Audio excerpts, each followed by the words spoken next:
नमस्कार दोस्तों, इस वीडियो में जिस स्टॉक के बारे में हम बात करने वाले हैं उसका नाम है housing and urban development corporation, जिसको हम हुडको के नाम से जानते हैं।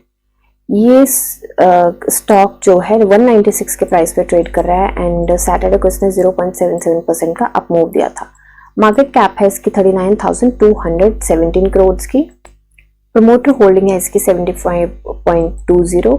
बुक वैल्यू है इसकी 78.50। डिविडेंड भी ये स्टॉक देता है 1.97% की इसकी डिविडेंड यील्ड है। फेस वैल्यू है इसकी 10। इस स्टॉक को हम हुडको के नाम से जानते हैं एंड जैसे कि हमें पता है कि ये फाइनेंस के सेक्टर में है।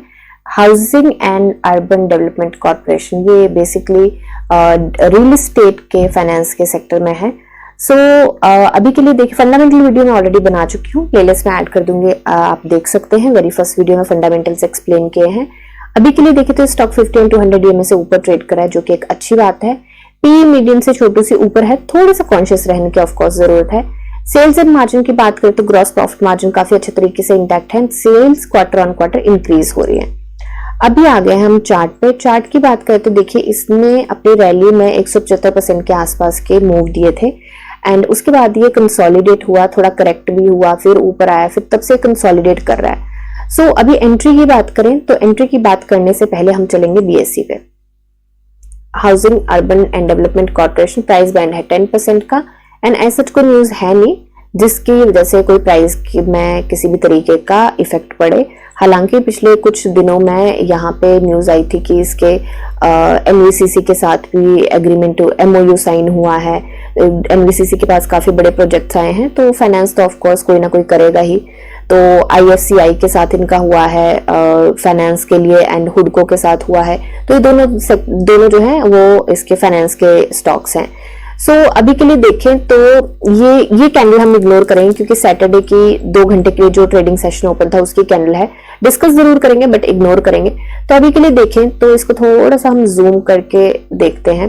तो अभी के लिए देखें तो देखिए, ये वाली जो ना एक स्ट्रॉन्ग इसकी रेजिस्टेंस बनी हुई है एंड यहाँ से रेजिस्टेंस लेके बिल्कुल यहाँ पे नीचे क्लोजिंग दी है एंड कहीं ना कहीं अगर सैटरडे की कैंडल को भी इंक्लूड करें तो बिल्कुल रेजिस्टेंस पे इसने यहाँ पे क्लोजिंग दी हुई है। ठीक है, रिजेक्शन यहाँ से इसने ली है, तो एक बार एक लाइन भी एक ड्रॉ कर देते हैं। बेसिकली ये यहाँ की रिजेक्शन ले रहा है एंड तब से ये यहाँ पे कर रहा है। अगर ये रिजेक्शन तोड़ भी यहाँ से निकल भी जाता है तो मुझे लगता है कि ये वाले जो रेजिस्टेंस है इसके पास भी ये क्रॉल करेगा।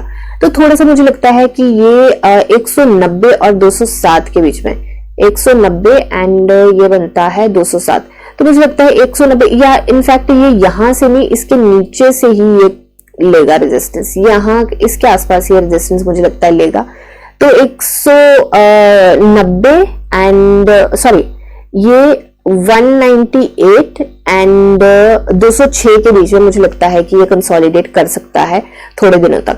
देखिए, निकलने के लिए तो एक दिन भी काफी होता है निकलने के लिए, क्योंकि यहाँ पे जो प्राइस बैंड है इसका वो है 10% का। तो जरूरी नहीं है कि क्रॉल करे, एकदम से निकल भी सकता है। पर आप ये देखिए कि इसको अपने ऑल टाइम हाई के रेजिस्टेंस को तोड़ने के लिए सिर्फ और सिर्फ 15-16% की जरूरत है।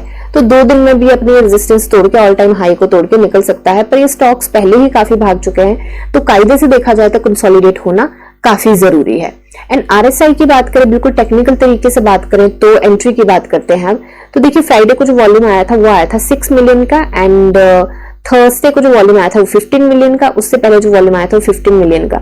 तो थोड़ा सा यहाँ पे वॉल्यूम भी आप देख सकते हैं, इसकी कैंडल की वॉल्यूम भी ड्रॉप हुआ है। पहले भी कम था वॉल्यूम, फिर जब इसने रैली दी तब अच्छा वॉल्यूम आता रहा, फिर से ड्रॉप हो गया वॉल्यूम।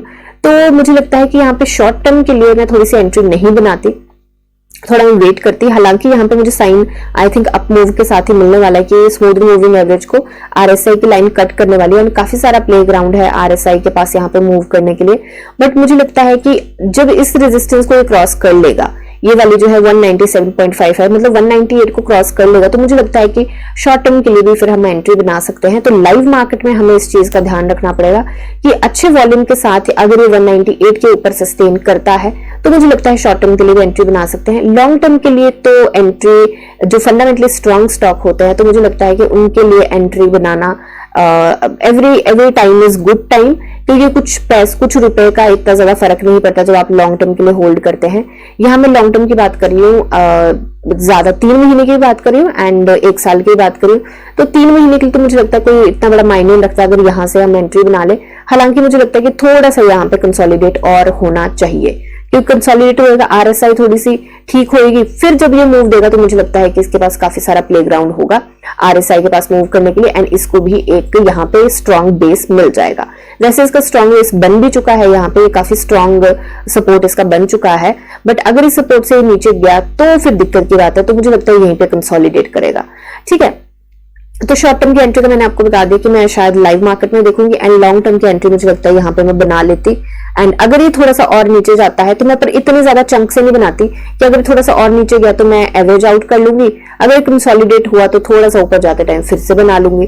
तो ये मैं थोड़ी थोड़ी डिफरेंट स्ट्रेटेजीज यहाँ पे अपनाती हूँ।